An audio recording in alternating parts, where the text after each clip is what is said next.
Bon, je vous propose de commencer. Bonjour. Comme je vous l'avais expliqué la semaine dernière et préparé déjà peut-être un peu le terrain précédemment, j'ai cette année eu pas mal de difficultés finalement à suivre le plan de marche que je m'étais fixé parce que les sujets que j'ai voulu traiter sont tellement riches et sont surtout tellement enrichis ces 5 ou 10 dernières années qu'il est devenu virtuellement impossible de faire une série de cours sur 3 ou 4 domaines différents, comme je l'avais prévu, sur les bactéries, les virus et les parasites dans leur interface avec le système immunitaire.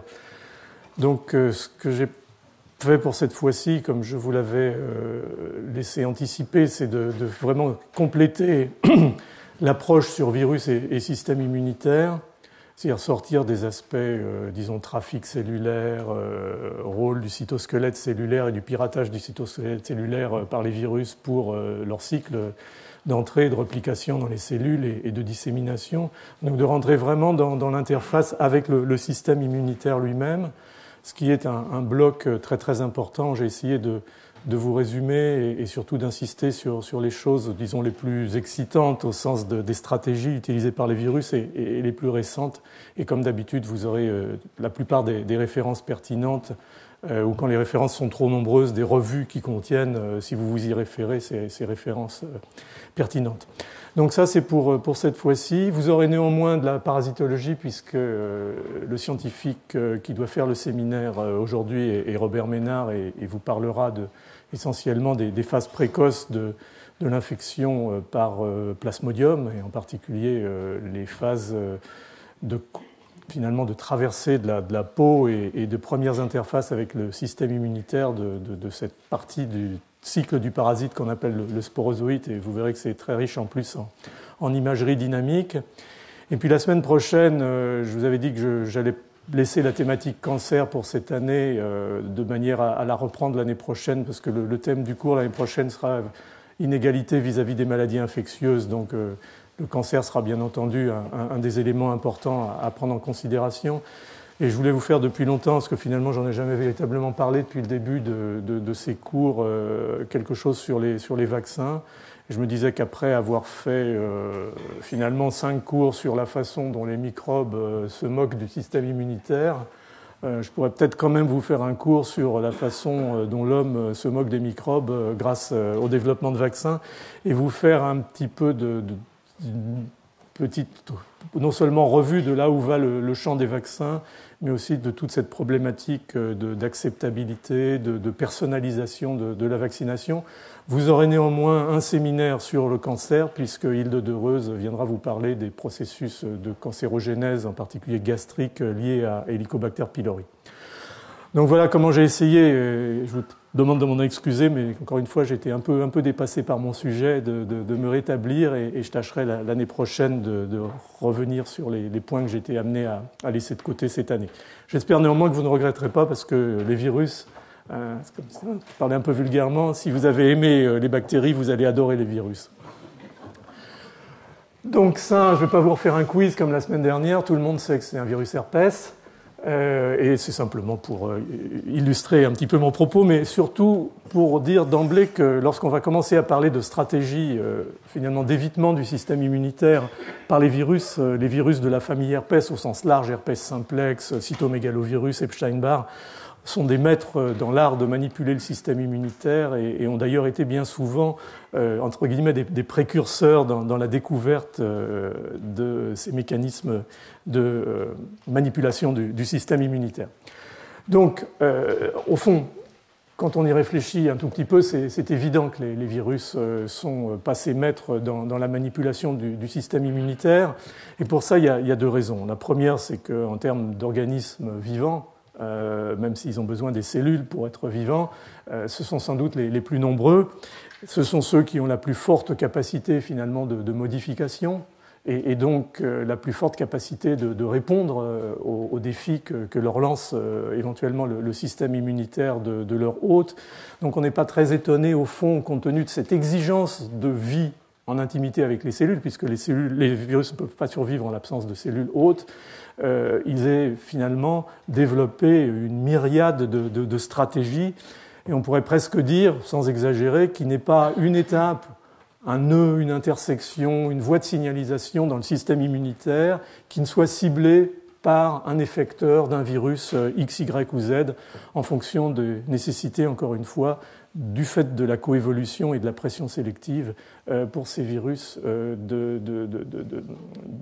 finalement d'échapper et de survivre.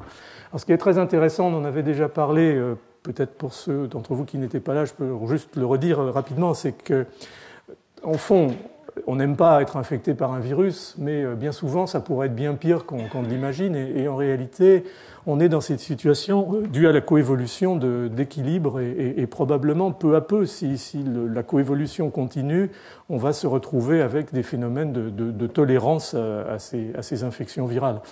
Et on le voit bien avec finalement deux pôles de cette situation. On voit par exemple l'extrême gravité bien souvent de l'irruption d'un nouveau virus qui passe la barrière d'espèce et se développe dans l'espèce humaine. On le voit dans les quelques cas, heureusement rares pour l'instant, d'infection au virus de la grippe H1N1. On le voit dans les infections par les filovirus, par exemple l'Ebola.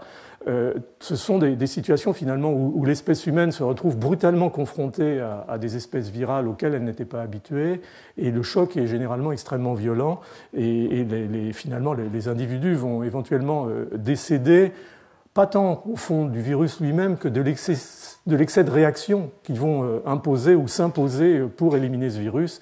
Quand vous avez une infection respiratoire comme par un virus H5N1 et que vous détruisez votre poumon pour essayer de détruire le virus, c'est bien évident qu'il n'y a pas de poumon de rechange et on va donc en payer les conséquences. Inversement, on voit très bien souvent, et le VIH en a été un exemple, que les grands singes qui ont été finalement les hôtes primitif à partir duquel le virus VIH finit par se disséminer dans l'espèce humaine après le passage de saut d'espèce. En fait, ces animaux sont très généralement porteurs asymptomatiques de ces virus, et parce qu'ils sont finalement coévolués depuis très très longtemps et quasiment se sont spéciés phylogéniquement en étant porteurs de ces virus pour certains d'entre eux. Donc on est dans des situations finalement relatives en matière d'interface entre l'hôte et les virus. Vous me direz néanmoins que certaines infections virales très classiques peuvent être tout à fait dramatiques et je ne vous dirai pas le contraire. Alors, l'infection virale des cellules, et on va en reparler beaucoup, déclenche bien sûr des réponses cellulaires, et on a véritablement une catégorie de médiateurs qui vont assurer le contrôle de cette infection virale.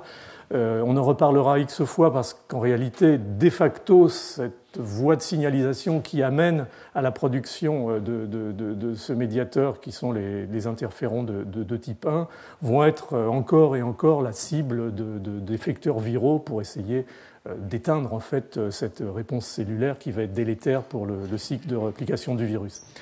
Et ces interférons de type 1, interférons alpha, interférons bêta, ont été montrés in vitro, clairement, et in vivo, être véritablement des éléments essentiels de la réponse innée, immédiate, permettant de contrôler le cycle de l'infection et de la réplication et de la dissémination virale. Les souris, par exemple, déficientes dans le récepteur aux interférons alpha, bêta, ce qu'on appelle l'IFNAR, Interferon Receptor, sont en fait hypersensibles aux agents infectieux. On utilise d'ailleurs ces souris dont on a détruit le gène du récepteur des interférons de type 1 pour pouvoir finalement étudier la virulence de certains virus pour lesquels autrement on n'aurait pas véritablement de modèle expérimental du fait de l'extrême sensibilité de ces animaux. Et on commence à voir des mutations chez l'homme qui causent des infections extrêmement graves chez un nombre extrêmement restreint d'individus. On en reparlera l'année prochaine justement dans ces problématiques d'inégalité, parce que bien entendu la génétique de l'hôte est un élément important. Lorsqu'on a des mutations dans ces voies de signalisation, les gens sont généralement hypersensibles, curieusement à certains virus, pas à d'autres, ce qui nous dit d'ailleurs que les modèles souris ne sont pas toujours totalement pertinents de ce qu'on observe chez l'homme, mais ça on en reparlera l'année prochaine. Alors, le rôle de ces interférons type 1, on y reviendra, c'est énorme, y compris non seulement cette réponse innée, c'est-à-dire cette réponse générique à un agent infectieux, mais aussi la mise en place, l'orientation, la définition en fait de la qualité de la réponse immunitaire, puisque en fait le coup de grâce final à une infection virale, en règle générale, va être donné par le développement d'une réponse adaptative, spécifique, et pas uniquement une réponse innée, avec deux grandes populations cellulaires qui vont être essentielles, dont on va reparler, qui sont les lymphocytes T auxiliaires, ce qu'on appelle les lymphocytes T helper, CD4+, et les lymphocytes T cytotoxiques, c'est défini par la présence en particulier du marqueur CD8+. Alors, cette histoire d'immunité innée non spécifique, finalement, spécifique des genres microbiens étrangers à l'homme, mais non spécifique des caractéristiques antigéniques des micro-organismes en général. On en a déjà parlé X fois. Donc elle est impliquée dans la défense précoce contre les infections virales. Il est indispensable d'avoir cette réponse innée, sinon non seulement on n'arrive pas à mettre une barrière immédiate à l'infection, mais en plus, encore une fois, on n'arrive pas à monter correctement la réponse adaptative qui va être nécessaire à l'éradication finale de cette infection. Pour les bactéries, c'est moins un problème, la réponse spécifique, parce que la réponse innée arrive globalement à contrôler correctement certains processus infectieux. Pour les virus, on a vraiment ce risque permanent avec certaines espèces virales de chronicité, de latence. Et il faut vraiment que le système immunitaire aille jusqu'au bout de ses capacités pour véritablement assurer l'éradication d'un virus. Donc cette immunité innée, elle est de nature diverse. Il y a des barrières physiques, chimiques, on ne va pas revenir là-dessus, bien entendu. Il y a des systèmes de détection, on va revenir là-dessus parce que c'est très important. Il y a des cellules phagocytaires, éventuellement des cellules présentatrices de ces antigènes viraux, en particulier les cellules dendritiques, on y reviendra. Il y a de temps à autre, en particulier sur les cellules altérées par l'infection virale, l'activation du complément et le rôle du complément dans la liste des cellules infectées. Les cellules natural killer, on y reviendra. Et puis il y a ces interférons de type 1, alpha, bêta, qui vraiment modulent la production de virions, modulent dans le sens du contrôle négatif, bien entendu. Alors, les grands progrès dans ces 10 dernières années, en fait, ça a été finalement l'identification des senseurs, des systèmes de perception des virus. Jusqu'aux années 2000, on se disait bien que quelque part, il devait y avoir quelque chose qui sentait les virus et qui permettait d'y répondre, en particulier d'engager les réponses interférons, puisqu'elles étaient déjà connues. On se disait bien que la réponse immunitaire, qui avait déjà été très très très bien analysée, y compris bien sûr la réponse adaptative, les réponses de présentation d'antigènes cytosoliques ou cytoplasmiques par les classes 1, tout ça c'était déjà connu depuis le début des années 90. Toute la présentation par les cellules professionnelles, par les antigènes de classe 2, c'était aussi déjà très très très bien disséqué et expliqué. Et on voyait bien que les virus arrivait déjà à altérer ce type de réponse. Mais on ne savait pas, jusqu'à la fin des années 90, vraiment début des années 2000, comment les virus étaient véritablement perçus par l'autre.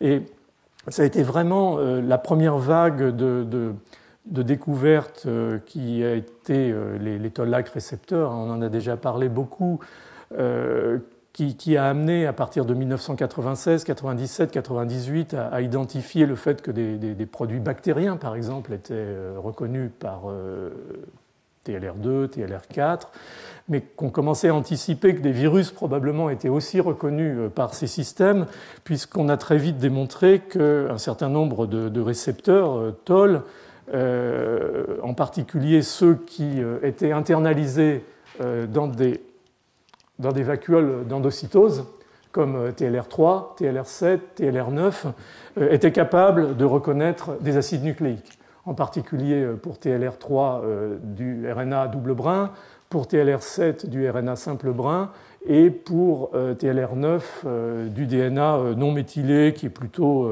correspond à des séquences d'ADN prokaryotes bactériens, mais néanmoins, on se disait bien que dire cette capacité de reconnaître des acides nucléiques, et en particulier quand on connaît la composition des virus, la possibilité que certains aient des ARN simples brins, que d'autres aient des ARN doubles brins, devait correspondre à des capacités de reconnaissance virale. Donc on a très vite, finalement, à partir de la fin des années 90, commencé à identifier, premièrement, le fait que les virus pouvaient effectivement être reconnus par ces senseurs membranaires ou endocytaires qu'étaient les toll-like récepteurs, et que ceci pouvait se faire par des toll-like récepteurs classiques comme TLR2 et TLR4, par l'intermédiaire non pas de la reconnaissance de leurs acides nucléiques, mais de protéines, par exemple, de capsides, qui mimiquent pour certaines d'entre elles certains composants qui sont reconnus par les prokaryotes, par exemple, et puis, bien entendu, par l'intermédiaire de ces récepteurs endocytosés, la reconnaissance des acides nucléiques. Alors, à partir de là, en fait, il y a tout un répertoire extrêmement complexe qui se met en place, et par un jeu finalement de construction, de recrutement d'un certain nombre de molécules adaptatrices, on va se retrouver avec des systèmes, par exemple, médiés par des voies classiques, en particulier par l'intermédiaire de cet adaptateur MID88, qui va nous donner lieu à une activation en fait classique de la voie NF-κB et de la production des cytokines pro-inflammatoires dont on a X fois parlé dans ces présentations, de l'IL1, du TNF, de l'IL6. Mais on voit qu'à côté de cette voie d'activation classique, qui peut être engagée encore une fois par les virus, que ce soit encore une fois de l'extérieur ou de ces structures endocytaires, on voit déjà apparaître par l'intermédiaire de l'assemblage d'autres composants comme TRAM ou TRIF ici, la capacité de faire diverger la voie de signalisation et d'aller finalement avec des systèmes qui sont parallèles mais dont la logique est la même, c'est-à-dire des activations successives essentiellement par phosphorylation, par des kinases, d'aller à l'activation de systèmes transcriptionnels comme IRF3, IRF7, IRF5, tous systèmes qui vont en fait mener tout naturellement en parallèle à l'activation de l'expression de l'interféron ou des interférons de type 1, comme je vous l'ai marqué ici. Donc la capacité encore par ce jeu de répertoire de l'extérieur de la cellule ou de l'intérieur des vésicules d'endocytose, par ces différences d'assemblage, d'engager des voies de signalisation pro-inflammatoires, certaines génériques et d'autres tout à fait caractéristiques et indispensables, encore une fois, à la réponse antivirale.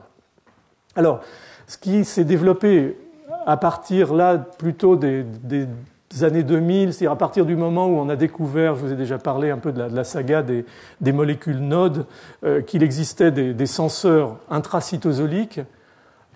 À partir de 2003-2004, on a commencé à voir finalement apparaître dans la littérature l'identification d'un certain nombre de senseurs d'acides nucléiques viraux présents cette fois-ci dans le cytosol, ce qui fait du sens en réalité, puisque les virus passent une bonne partie de leur vie sous une forme ou sous une autre dans le cytoplasme, voire dans le noyau cellulaire, et il existe des systèmes de perception en fait à l'intérieur du noyau. Alors ces systèmes de perception sont extrêmement variés, je ne peux pas rentrer dans l'ensemble des détails, mais pour se simplifier un tout petit peu la vie, on peut dire qu'il existe des systèmes de perception de l'ADN. Et vous savez que, bien entendu, beaucoup de virus ont un génome ADN, les herpès virus, les pox virus, et on les voit ici notés, en particulier ce DAI ou IF116 ou LRMFP1. Tout ça correspond en fait à une batterie de senseurs qui vont en règle générale, reconnaître l'ADN double brin à l'intérieur du cytoplasme. Alors vous voyez bien que ça peut reconnaître autre chose que des ADN viraux, bien entendu, mais néanmoins, ça reconnaît au moins l'ADN viral. Et puis on a deux autres systèmes, très rapidement, parce que comme vous le savez, beaucoup de virus sont des virus à ARN qui ont été identifiés. Il y a le système RIG1, et il y a le système, je regardais en haut aussi parce que je vous ai mis la légende en réalité, la protéine MDA5. Et tout ça correspond à des systèmes de perception virale qui sont assez homologues en fait dans la mesure où ils présentent tous une structure modulaire avec un domaine hélicase qui est en fait associé à une activité ATPase qui permet la signalisation. Alors en fait, les ligands de ces récepteurs ou de ces senseurs viraux intracellulaires ou de ces senseurs des acides nucléiques qui par la force des choses sont des senseurs viraux ont été donc identifiés. Ici, par exemple, l'ARN avec en fait 3 phosphates, c'est des virus, beaucoup de virus ARN en fait phosphorylent en 5' et donc c'est reconnu finalement comme quelque chose de particulier au virus et pas aux ARN classiques standards du monde mammifère, par exemple. Donc ça va activer la molécule RIG1. On a l'ARN double brin, et il existe de facto de nombreux virus ARN double brin qui sont reconnus par cette molécule MDA5, et les deux vont en fait converger pour activer cette molécule qui s'appelle MAVS, pour Mitochondrial Antiviral Signaling, qui est en fait une molécule qui, activée par RIG ou MDA, va venir s'associer à la mitochondrie et finalement se servir de la mitochondrie comme plateforme pour engager le processus de signalisation via une autre protéine qui s'appelle STING pour Stimulator of Interferon Gene. Je pense que les termes ou les acronymes ont du sens, qui va engager donc l'activation de ce système.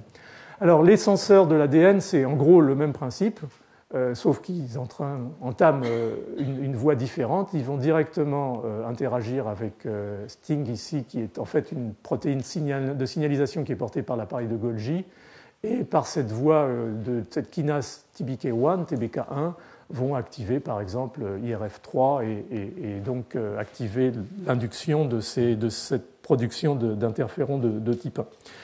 Et puis il y a des systèmes annexes qui apparaissent de plus en plus, en particulier cette molécule AIM2, IM2, qui reconnaît l'ADN double brin et qui est engagée en fait dans ces systèmes dont je vous ai déjà parlé plusieurs fois d'activation de l'inflammasome, fonctionnant d'ailleurs à la fois dans le cytosol et à la fois sous une autre forme mais très proche, IF116 dans le noyau.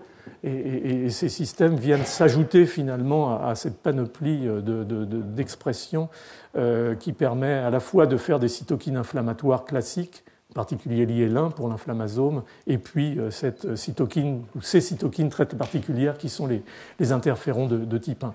Donc ça, j'ai balayé un peu le paysage de façon rapide, mais c'est pour vous dire quand même qu'en 10 ans, les choses se sont totalement éclaircies et qu'à quelques exceptions près, on commence à connaître très très bien la manière dont sont sentis les virus, et en particulier les virus ARN sont perçus par l'intermédiaire de ces molécules RIG1 qui ont, comme je vous le disais tout à l'heure, cette structure avec un domaine hélicase, ces fameux domaines CARD pour Caspase Activation and Recruitment Domain, qui sont très caractéristiques de toutes ces molécules de signalisation intracytosolique qui sentent les fragments microbiens et éventuellement ici les acides nucléiques. Un domaine inhibiteur, et en présence de l'ARN qui va se lier au domaine hélicase, ces molécules RIG1 vont s'oligomériser, changer de conformation, se mettre en conformation active et se mettre en position d'assurer la cascade de signalisation dont on a parlé précédemment. Tout ça, encore une fois, vous pouvez retrouver les références bibliographiques. Alors, peu à peu, à la fois par, on essaye de deviner, compte tenu de la nature des virus, mais aussi par confirmation expérimentale, souvent plus des confirmations expérimentales in vitro que des confirmations expérimentales in vivo, malheureusement, on commence à pouvoir véritablement cartographier le monde des virus et leur attribuer des systèmes de perception particuliers. Par exemple, les virus à DNA double brin, comme les poxvirus ou les herpesvirus, vont être reconnus par TLR9 comme senseur de surface, ou être reconnus par des senseurs cytosoliques comme IF116, DAI, peut-être AIM2 dont j'ai parlé tout à l'heure, qui lui entraîne plutôt l'activation de l'inflammasome. Les virus ARN à double brin, il n'y a pas énormément, mais il y en a qui nous concernent éventuellement, ou le monde animal, comme les rotavirus ou le virus de la langue bleue, le Blue Tongue Virus, dans le monde vétérinaire sont sentis, c'est démontré par TLR3 et par MDA5, MDA5.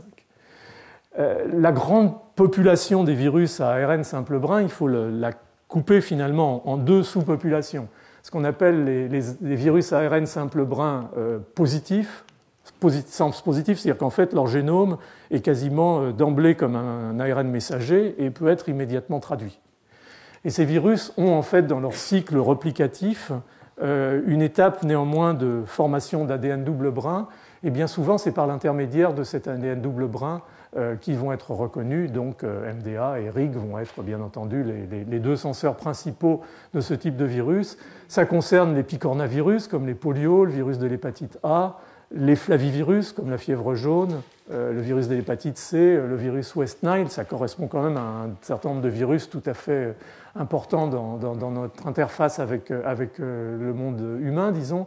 Ça concerne aussi les coronavirus, le virus du SRAS ou du SARS qui est reconnu par RIG1 et MDA5. Tout ça a été très vite étudié lors de l'épidémie ou de la début de pandémie de SARS en 2003-2004.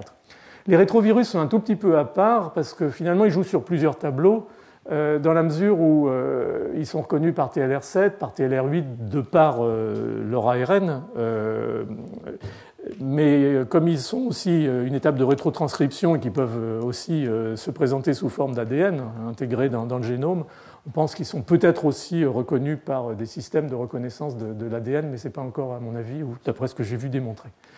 Et puis il y a bien entendu les virus ARN simple brin négatifs, c'est-à-dire ceux qui doivent faire un intermédiaire de manière à synthétiser un brin positif qui va servir à la traduction des protéines. C'est en particulier le virus de la grippe, bien sûr, influenza A, les paramyxovirus, la rougeole, les oreillons. Tout cela, toute cette liste-là commence tout doucement à avoir été analysée et on commence à avoir une petite idée sur les molécules principales de leur reconnaissance, en particulier TLR7 et RIG1. Donc tout doucement, encore une fois, il y a une espèce de cartographie qui s'établit du monde viral dans sa diversité d'acides nucléiques avec les systèmes de perception de surface, endosomaux, toll-like récepteurs et intracellulaires. Alors ça, c'était pour la réponse innée, c'est-à-dire vraiment les premières étapes, la reconnaissance de ces virus, la mise en place des systèmes de réponse, en particulier inflammatoires et tout particulièrement les interférons de type 1. Mais ce qui est, comme je vous le disais, extrêmement important et essentiel dans l'infection virale et dans le contrôle de l'infection virale par l'hôte, en tout cas pour les autres mammifères comme nous, c'est vraiment le développement d'une réponse spécifique, adaptative, de bon niveau. Donc, on va être là dans une situation de réponse de reconnaissance d'antigènes et de réponse à ces antigènes. Alors, il y a bien entendu l'immunité humorale. Vous savez qu'on fait des anticorps contre les virus et que ces anticorps jouent un rôle dans la neutralisation de l'infection virale. Mais encore une fois, il y a d'autres systèmes qui sont importants à prendre en considération. C'est vraiment, en fait, c'est deux systèmes. C'est la reconnaissance de la cellule infectée. C'est-à-dire qu'on doit, en tant qu'hôte présentant un système immunitaire fonctionnel, être capable de repérer très rapidement qu'une cellule est infectée par un virus donné et pouvoir détruire cette cellule. Et donc ça va être le rôle en particulier des lymphocytes cytotoxiques. Mais on va avoir aussi un rôle peut-être encore plus élaboré qui concerne l'activation de ce qu'on appelle les lymphocytes T auxiliaires, qui vont avoir un rôle extrêmement important à jouer, en particulier dans l'orientation et dans le développement de cette capacité de reconnaissance des antigènes. Donc on est dans un système qui est déjà beaucoup plus complexe, et ce paysage complexe va offrir en fait une quantité absolument spectaculaire d'opportunités pour les virus de faire joujou, si je puis dire, avec le système immunitaire. Alors je vais juste résumer sur cette diapositive, ou emprunter cette diapositive ici pour résumer la situation avec le virus de la grippe. Donc le virus de la grippe, en fait, va entraîner deux types de réponses immunitaires. Une réponse humorale, c'est-à-dire finalement la présentation de ces antigènes va permettre l'activation des lymphocytes B spécifiques en cellules plasmocytes qui vont produire ces anticorps et neutraliser le virus.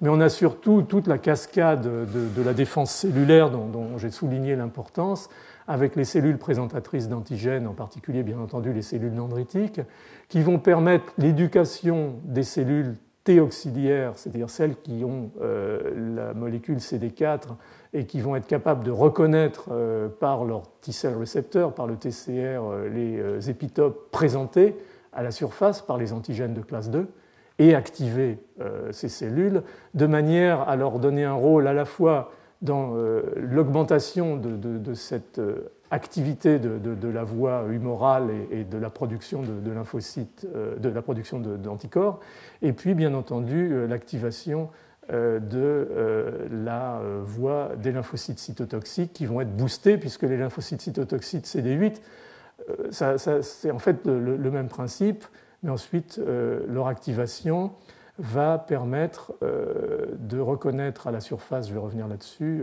des cellules infectées, des antigènes présentés cette fois-ci par les molécules de classe 1 et amener à la destruction de ces cellules infectées. En fait, un virus dont la cellule hôte meurt est un virus mort quelque part, à moins qu'il ait des mécanismes extrêmement efficaces pour aller réinfecter d'autres cellules. Donc, l'hôte, en règle générale, reconnaît le virus, mais tue la cellule qui héberge le virus plus que d'altérer directement le virus lui-même.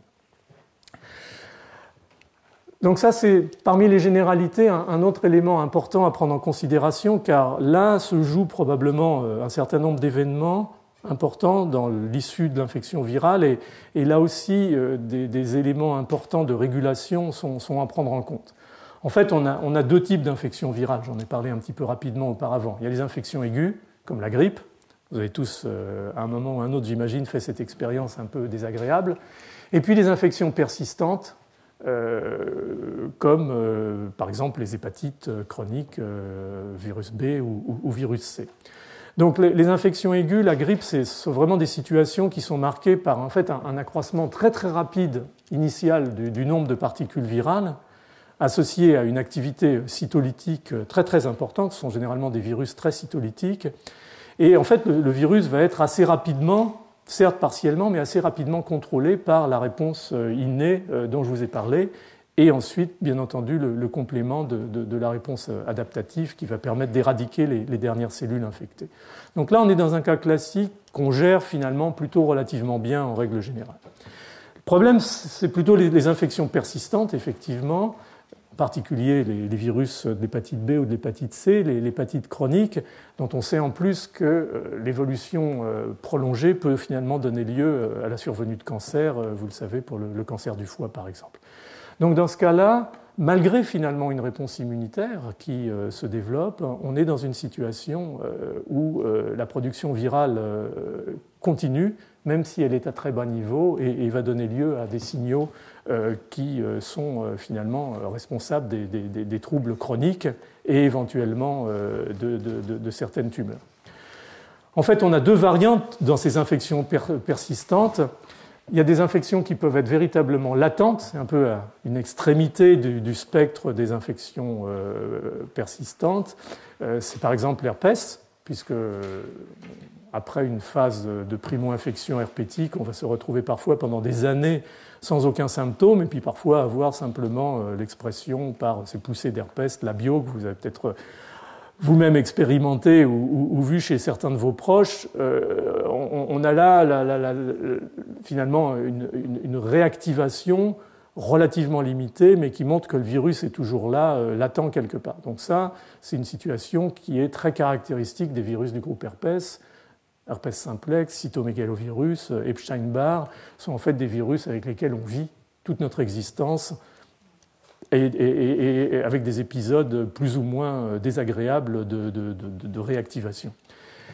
Et puis il y a d'autres infections qui sont peut-être plus ennuyeuses. C'est par exemple le sida, l'infection par le VIH, où on a une espèce de période de latence pendant plusieurs mois, voire plusieurs années, où on ne note pas finalement la présence du virus. Et puis d'un seul coup, on s'aperçoit que le système immunitaire a été considérablement altéré par cette infection finalement dans les étapes initiales à bas bruit. Donc on imagine bien que tout ça correspond en fait à des stratégies du côté de l'hôte pour essayer d'éradiquer des micro-organismes, mais malheureusement insuffisamment, et du côté du virus lui-même pour manipuler l'hôte et essayer finalement de trouver cet équilibre qui semble en fait le plus adapté. Encore une fois, c'est de la coévolution à sa survie en tant qu'espèce virale. Donc, avant on dit tout ça, la conclusion initiale de cette introduction, c'est les virus n'existent que par le fait qu'ils sont capables de manipuler notre système immunitaire. C'est une façon peut-être un peu simpliste de le dire, mais je pense que ça marque essentiellement le message que je voudrais faire passer dans cette présentation. Alors, à partir de là, on peut commencer, avec tout ce que vous savez et tout ce qu'on a discuté jusqu'à présent, à envisager des stratégies virales. On peut commencer à planter des petits drapeaux sur la carte de la réponse immunitaire et à se dire, tiens, peut-être il va se passer ceci ou cela. Alors, je commencerai en fait par vous parler d'immunité spécifique parce que je trouve que les exemples sont immédiatement frappants et illustrent ces stratégies virales. Donc, on peut inhiber la présentation des antigènes par le système d'histocompatibilité de classe 1, je vais y revenir tout de suite. C'est encore une fois la reconnaissance immédiate des cellules infectées par le système immunitaire. On peut inhiber la présentation des antigènes, c'est-à-dire on reprend les choses au début et on empêche la reconnaissance et l'éducation des cellules T. On peut inhiber la lisse cellulaire, on peut interférer avec les mécanismes d'apoptose cellulaire, on peut manipuler l'expression des cytokines, des chimiokines, en particulier de l'interféron gamma, d'interférons de type 1, alpha ou bêta. Donc en fait, toutes les stratégies que je vous ai plus ou moins rapidement dessinées jusqu'à présent, d'une manière ou d'une autre, appartiennent au monde viral dans son opération survie finalement dans l'hôte. Alors, la première et le premier exemple que je voudrais développer un tout petit peu, c'est celui effectivement de l'inhibition de la présentation des antigènes par le complexe majeur d'histocompatibilité de classe 1. C'est-à-dire en fait, le virus est dans le cytoplasme, ou en tout cas des composants du virus sont dans le cytoplasme, des protéines du virus sont dans le cytoplasme, et il va bien falloir que la cellule qui héberge ces composants viraux soit reconnue par le système immunitaire et détruite. Donc une cellule infectée par un virus va être amenée à exprimer à sa surface des peptides qui vont bien entendu être reconnus par le système immunitaire et en particulier par ces cellules T, CD8, cytotoxiques dont je vous ai parlé et qui sont essentielles dans cette défense. Donc comment se passe cette affaire ? Le virus se développe en partie, en tout cas dans le cytoplasme. En tout cas, il y a des protéines de la capside virale, on a employé tous ces termes la dernière fois, qui sont présents dans le cytoplasme. En fait, ces protéines, ces peptides qui sont étrangers, vont être très rapidement reconnus, en particulier par un système dont on a déjà longuement parlé, qui s'appelle l'ubiquitination. Donc ces protéines ubiquitinées vont être routées vers un système qui, en fait, ça aussi on l'a déjà mentionné, une usine à protéolyse qui s'appelle le protéasome. Et à l'autre extrémité de cette usine, finalement, vont sortir des petits peptides de petite taille qui auront été maturés, épicés. On parle d'épissage en français, on parle de processing en anglais. Qui sont maintenant dans le cytoplasme.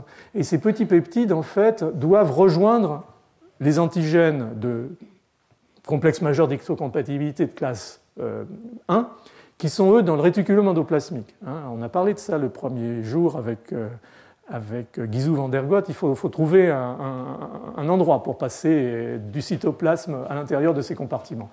Et en fait, il existe grâce probablement à la différenciation du système immunitaire, des transporteurs, des pores qu'on appelle TAP, pour transport antigène, et donc ça forme un pore à travers la membrane du réticulum endoplasmique, à travers lequel ces petits peptides vont pouvoir rentrer dans le réticulum endoplasmique, et là ils vont être chargés sur la molécule de classe 1, qui en fait est un dimère qui comporte en particulier cette chaîne lourde qui ressemble en fait à une chaîne d'immunoglobulines et qui est associée pour la stabiliser à une autre protéine qui s'appelle la bêta-2 microglobuline.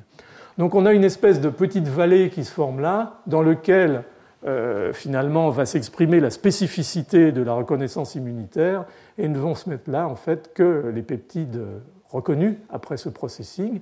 Et par la voie de la sécrétion classique, via le Golgi, les molécules de classe 1 vont aller s'exprimer à la surface de la cellule et présenter au TCR de la cellule CD8, de la cellule cytotoxique, le peptide en question.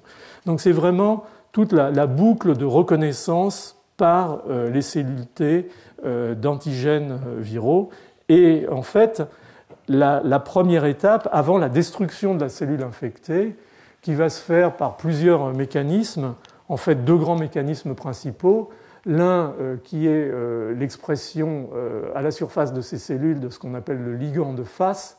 FAS, en fait, c'est un récepteur de mort à la surface des cellules. Donc, à partir du moment où le récepteur FAS est engagé par le ligand de FAS, la cellule concernée, c'est-à-dire la cellule infectée ici, va activer un programme de mort cellulaire par apoptose, activer les caspases et mourir. Mais en plus, ces lymphocytes T cytotoxiques ont une capacité de sécréter par l'intermédiaire de molécules qu'on appelle des granzymes. En fait, ce sont un peu comme les peptides antimicrobiens. En fait, ce sont des molécules cationiques qui font des trous dans les membranes. Ces molécules, en fait, vont être sécrétées et participer à la destruction de ces cellules infectées par le virus. Donc voilà un petit peu la boucle, y compris au stade effecteur. Donc je vous ai mis des références bibliographiques, l'une un petit peu historique de Hidepleu, quand il a vraiment, sur la base de ses propres travaux et des travaux de la littérature, vraiment conceptualisé l'ensemble de cette chaîne, et puis des travaux plus récents de mise à jour sur les interactions entre virus et le système immunitaire. Encore une fois, je mettrai tout ça sur le site, vous aurez ces références. Alors pourquoi je suis rentré un petit peu dans les détails de ces différentes étapes? C'est simplement pour vous dire que les virus, bien entendu, ont trouvé là un champ d'action formidable pour aller essayer d'inactiver ces processus de cytotoxicité. Et c'est finalement dans les années 90, déjà beaucoup de travaux ont été faits qui ont permis, sur la base de ces connaissances fondamentales de la présentation des antigènes viraux par les classes 1, de déjà définir un certain nombre de cibles qui sont susceptibles d'être touchées par les virus et inactivées. Je vous ai fait une liste qui est loin d'être exhaustive, bien entendu, où on retrouve encore une fois bien souvent des virus herpès. Je vous ai dit que c'était vraiment les maîtres dans l'art de manipuler le système immunitaire.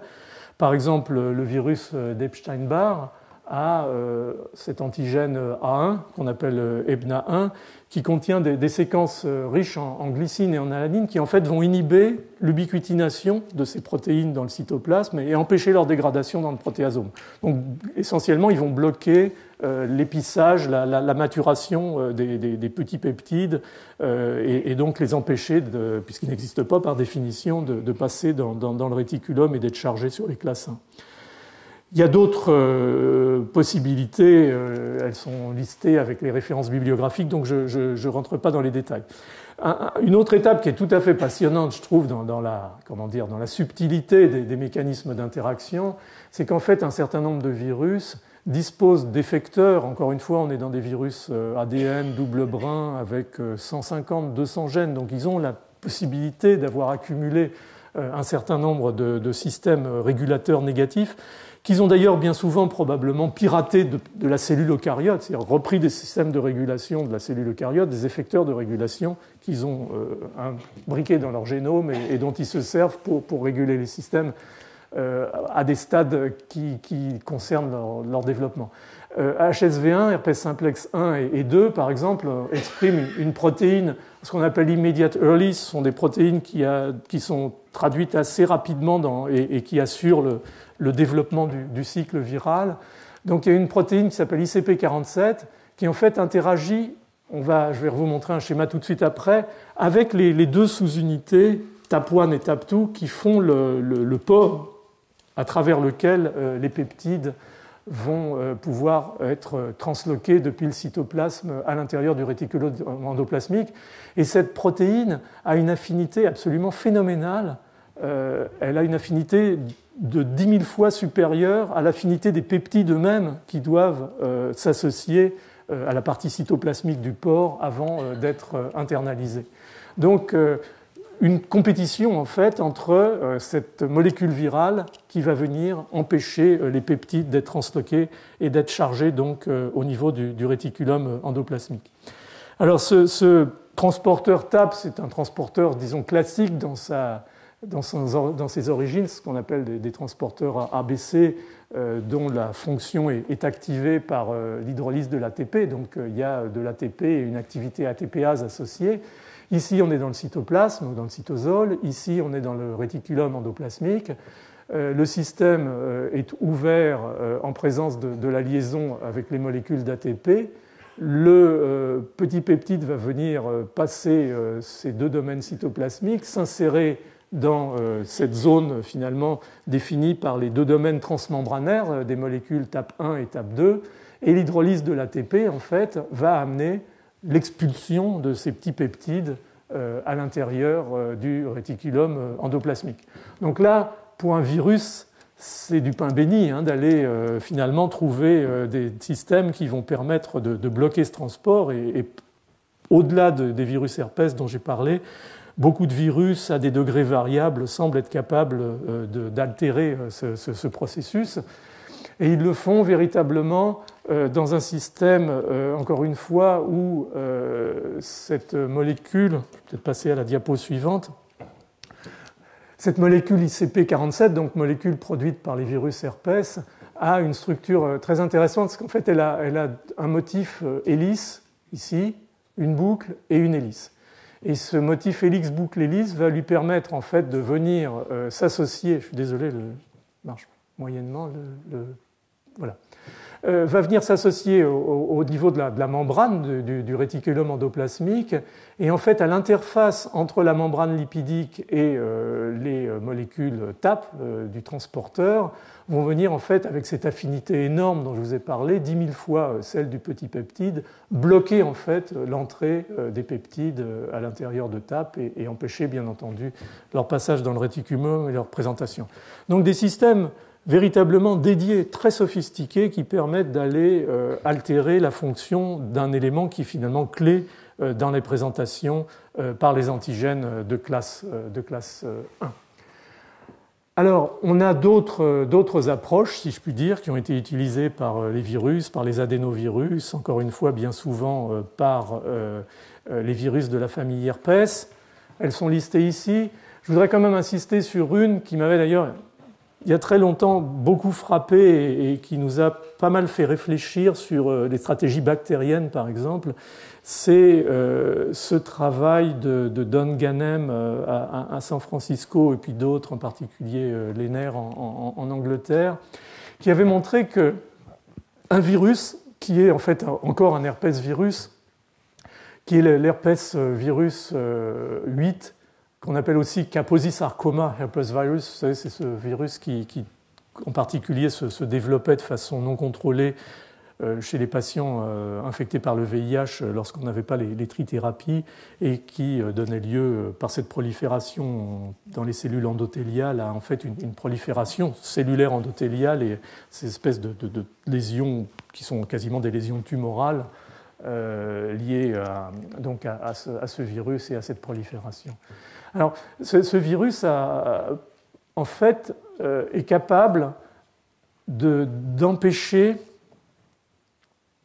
le recyclage des antigènes de classe 1 à la surface. C'est que les cellules sont relativement parcimonieuses et plutôt que de détruire les récepteurs une fois qu'ils ont servi, bien souvent, les récepteurs sont déchargés et en fait, par un système de sécrétion, passant par un système d'endosome, et ils sont recyclés et retournés en surface.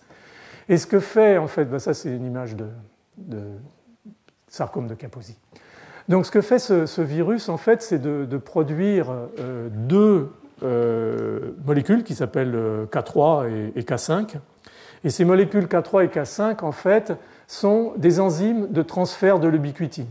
C'est-à-dire qu'elles sont ancrées dans la membrane de la cellule, avec donc cette activité E2, c'est-à-dire d'ubiquitine transférase et la molécule d'ubiquitine, et elles vont venir en fait ubiquitiner la molécule de classe 1, la chaîne lourde de la molécule de classe 1, et bien entendu l'ubiquitination va donner lieu à une dégradation de cette molécule et en fait à la disparition ou à l'internalisation rapide et à la disparition de cette molécule de classe 1, donc de la capacité de présenter les antigènes par des molécules de classe 1 en surface. Donc c'est vraiment un système extrêmement dédié, ça s'appelle MIR1, MIR2 ou K3, K5, en fait il y a eu plusieurs terminologies selon les équipes qui les avaient décrites, mais Laurent Coscoy, qui est chercheur français quand il était en postdoc chez Don Ganem à San Francisco, a vraiment été celui qui, je crois, a fait émerger ce modèle, qui est un modèle tout à fait élégant. Donc, encore une fois, si on ne bloque pas le transport des peptides, on bloque l'expression ou on dégrade ou on empêche le recyclage des récepteurs en surface, ce qui est une autre façon de se protéger contre les cellules T cytotoxiques. Alors, la spécificité de tout ça est relative. En réalité, K3 cible préférentiellement les molécules du MHC de classe 1, mais aussi d'autres molécules, CD1D, qui sont d'ailleurs d'autres molécules qui présentent des lipides en surface, donc ça peut avoir un intérêt aussi, des molécules d'adhésion, le récepteur à l'interféron gamma. Quelle est la logique de tout ça? Ce n'est pas toujours très clair, mais on peut aussi imaginer que malheureusement la spécificité de ce processus d'ubiquitination n'est pas parfaite et absolue. K5 est encore plus large dans sa variété de molécules. Au-delà des classes 1, vous voyez qu'il y a des molécules d'adhésion comme ICAM1 qui est très importante dans l'adhésion des lymphocytes aux endothéliums avant de pouvoir éventuellement transmigrer dans les tissus.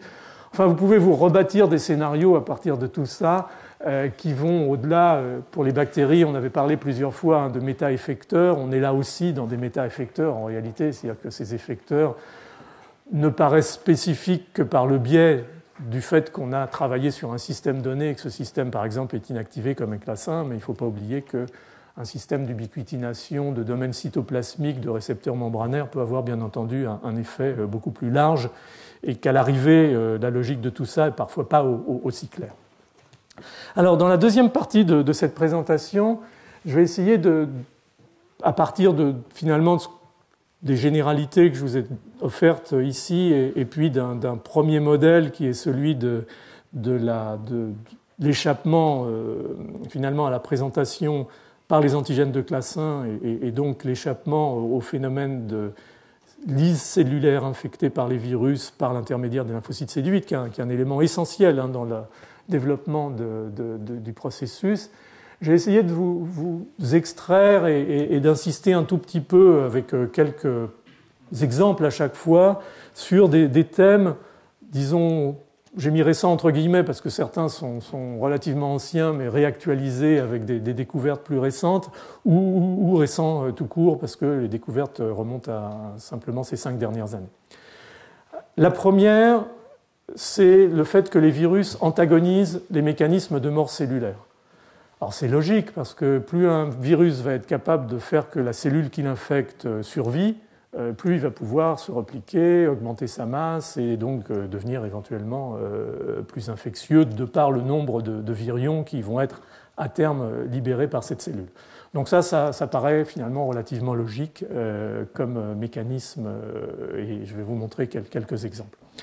Deuxième élément que je voudrais vous montrer, c'est en fait la modulation par les virus de la fonction des cellules impliquées dans la réponse immunitaire innée, donc réponse cellulaire innée, en particulier les cellules NK, parce qu'il y a un dilemme, on y reviendra rapidement, c'est que en fait une cellule infectée par un virus va exprimer des récepteurs à sa surface qui vont être perçus par ces cellules natural killer comme des systèmes d'activation ou de répression. Et par exemple, les antigènes de classe 1 sont des puissants répresseurs de l'activité des cellules NK. Donc il y a un deal quelque part. C'est-à-dire, si vous ne voulez pas présenter par les classes 1 pour résister à la destruction par les CD8 cytotoxiques, vous vous exposez très rapidement à être détruit par les cellules NK qui, en fait, utilisent l'absence de ce récepteur antagoniste pour vous tuer.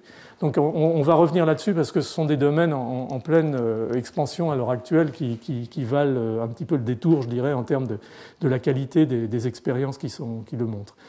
Il y a des virus, les virus antagonisent les réponses immunitaires innées et en particulier vont s'attaquer, c'est pour ça que j'ai un peu insisté au début sur les voies de reconnaissance virale et les voies d'expression de l'interféron, en particulier des interférons de type 1, modulation par les virus des fonctions des cellules dendritiques, c'est-à-dire de la présentation par les classes 2, et puis je terminerai avec des nouvelles ouvertures très rapidement sur le rôle des micro-ARN. Vous avez peut-être tous entendu parler des micro-ARN, ça a valu un prix Nobel il y a 4 ou 5 ans maintenant, découvert initialement chez les plantes comme régulateurs, destructeurs en fait des ARN messagers.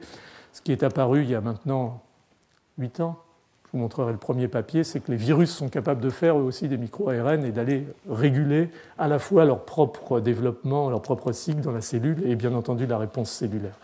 Donc il y a une batterie de stratégies qui est absolument spectaculaire et je vais essayer de vous amener rapidement à travers tout ça. Donc l'apoptose des cellules infectées, on va parler d'apoptose parce que c'est généralement comme ça que se présente le mode de mort cellulaire. Dans ces conditions-là, je ne vais pas revenir sur l'apoptose, on en a déjà parlé X fois, donc survient directement du fait des conséquences de l'infection de la cellule ou éventuellement indirectement du fait d'un environnement inflammatoire, le tumor necrosis factor, par exemple, le TNF va activer les récepteurs de mort des cellules. Donc il y a plusieurs situations dans lesquelles la cellule va trouver un environnement qui va amener sa mort, ou bien entendu la reconnaissance par des cellules NK ou des lymphocytes T cytotoxiques. Donc à partir du moment où la cellule meurt, c'est quelque part un mécanisme de défense, puisque ça va diminuer la production de virions et la dissémination virale. Et de facto, les virus vont essayer, encore une fois, comme je disais, de faire survivre leurs cellules le plus longtemps possible, leurs cellules hôtes, de manière à lutter contre ça. Et finalement, dans tout ce qu'on commence à connaître de ces mécanismes de mort cellulaire par apoptose, il n'est pas, encore une fois, un seul mécanisme qui n'a pas été touché par un effecteur viral, que ce soit les mécanismes, disons, de mort exogène, c'est-à-dire l'engagement d'un récepteur, comme le récepteur FAS ou les récepteurs au TNF ou TRAIL et ainsi de suite, ou que ce soit des processus de mort endogène médiés par la mitochondrie, ou que ce soit même ce fameux processus de pyroptose dont on a parlé plusieurs fois à l'occasion des bactéries, mais qui s'applique aussi au virus, puisqu'on a vu le rôle de AIM2, par exemple, dans la reconnaissance de l'ADN double brun et l'activation de l'inflammasome. Donc il y a 3 grands modèles, ou 3 grands types finalement d'effecteurs viraux qui vont s'attaquer, si je puis dire, au problème de la mort cellulaire et essayer de sauver leurs cellules hôtes. Il y a les inhibiteurs des enzymes qui sont responsables de l'apoptose, c'est essentiellement ce qu'on appelle les caspases, on en a déjà, je pense, parlé plusieurs fois. On a des homologues de ce qu'on appelle BCL2. BCL2, c'est une molécule qui est très très importante dans le sauvetage de la mitochondrie au moment de l'induction de l'apoptose. En fait, elle antagonise les altérations de la membrane mitochondriale et elle empêche de la sortie de cytochrome C, qui est le signal qui va en fait engager le processus de mort cellulaire, l'activation des caspases. Donc certains virus vont produire des homologues de cette molécule de façon à aller forcer la cellule dans le sens survie plutôt que dans le sens apoptose. Et puis, il y a aussi, de plus en plus, si on prend P53 comme une molécule qui a un rôle dans la régulation de l'apoptose, des molécules virales qui altèrent P53. Donc, en fait, si on regarde un processus de mort cellulaire, par apoptose, il peut être engagé par 2 systèmes. Un système, encore une fois, extrinsèque, c'est-à-dire qu'on a, par exemple, ce système de FAS qui est engagé par le ligand FAS, avec ces fameux death domain, DD, qui vont, par l'intermédiaire de cet adaptateur FAD, venir en fait permettre à ces caspases qu'on appelle caspase 8, ou en tout cas pro-caspase 8 avant son activation, de mettre en place le système. Et donc l'activation de caspase 8 par l'engagement du ligand du récepteur FAS va amener à ce clivage de cette protéine BID qui va venir ici faire un trou dans la membrane, pour parler vulgairement, de la mitochondrie, entraîner la lyse de cette mitochondrie, la libération de cytochrome C, la formation de ce qu'on appelle l'apoptosome et la mise en place d'une séquence d'événements avec l'activation d'autres caspases. En fait, c'est une cascade d'événements qui amène à des activations successives de ces protéases et à la mort cellulaire.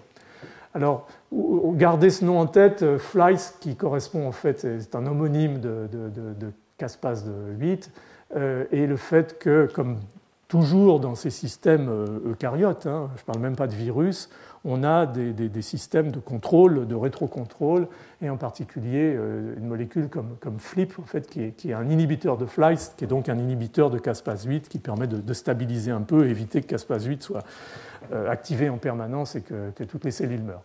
Donc on a ça, et puis on a bien entendu des mécanismes d'activation intrinsèques qui vont, à partir de récepteurs cytosoliques, aller activer directement ces processus de mort cellulaire.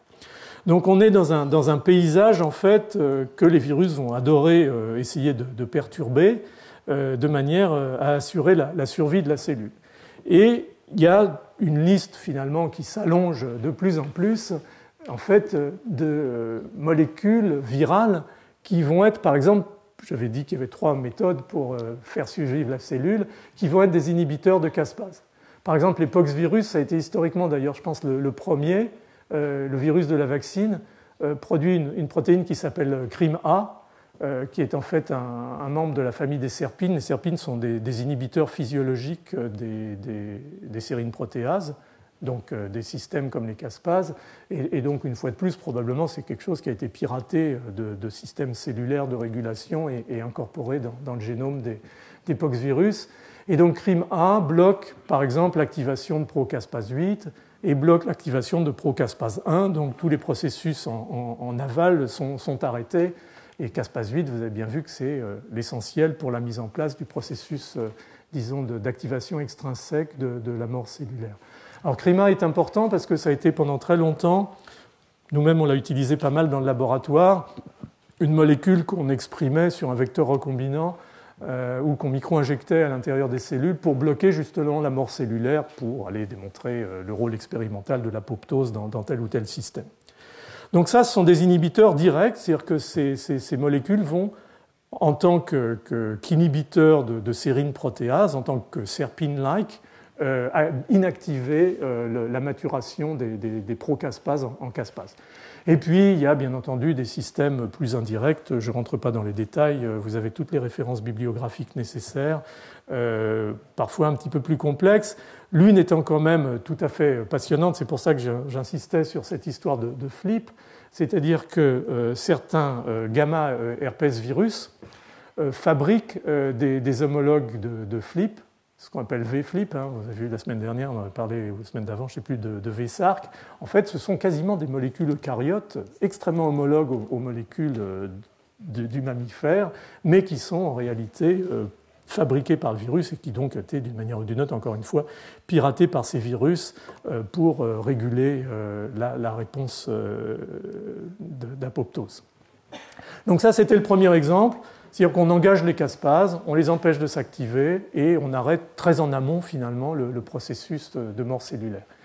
Et puis il y a des mécanismes beaucoup plus, est-ce que c'est vraiment beaucoup plus sophistiqué, j'en sais rien après tout, mais qui sont, c'était la deuxième modalité, les familles BCL2. Alors la famille BCL2, je crois que c'est Stanley Korsmeyer qui avait découvert ça à Chicago à la fin au milieu des années 90.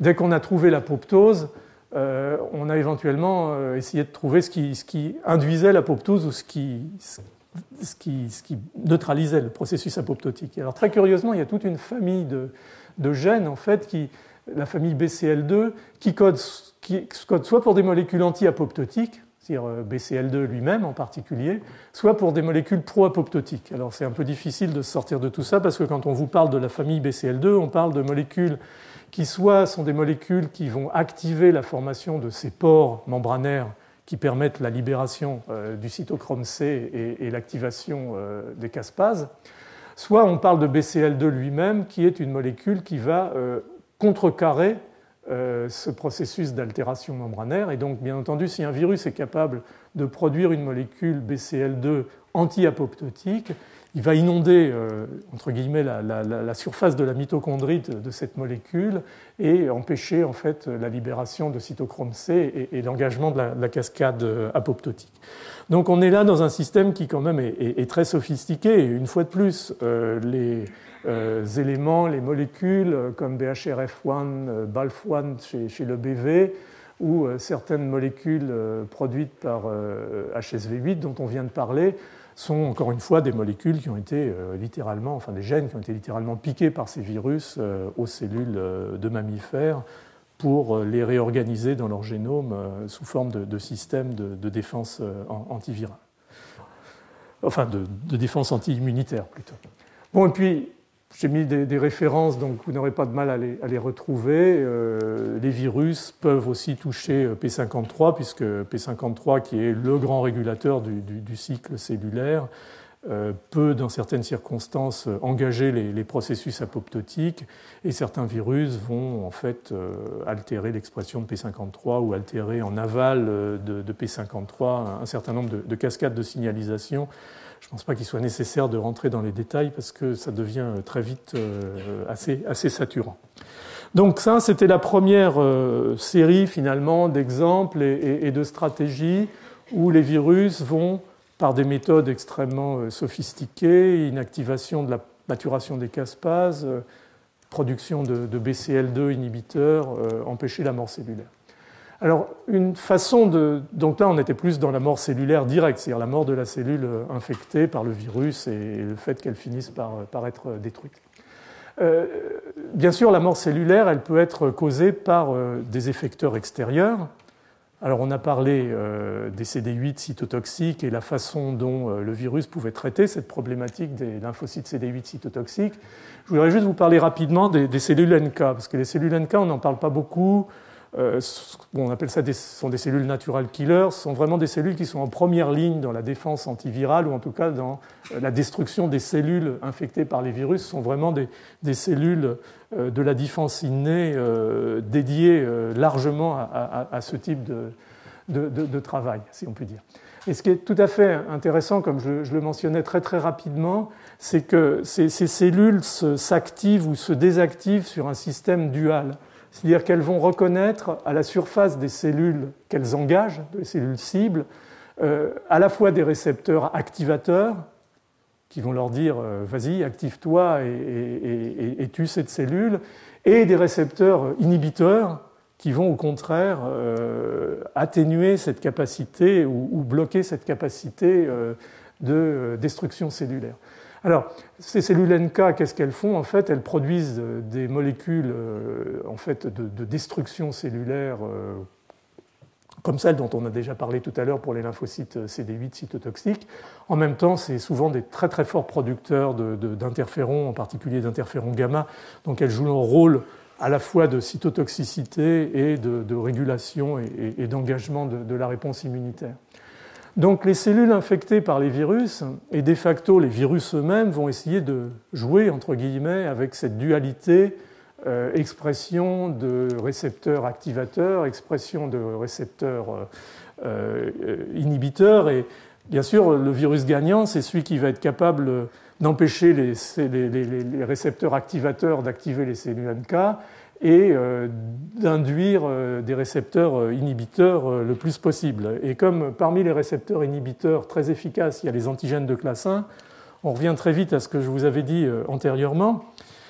Alors, il y a toute une liste maintenant de récepteurs activateurs inhibiteurs, je ne rentre pas dans les détails.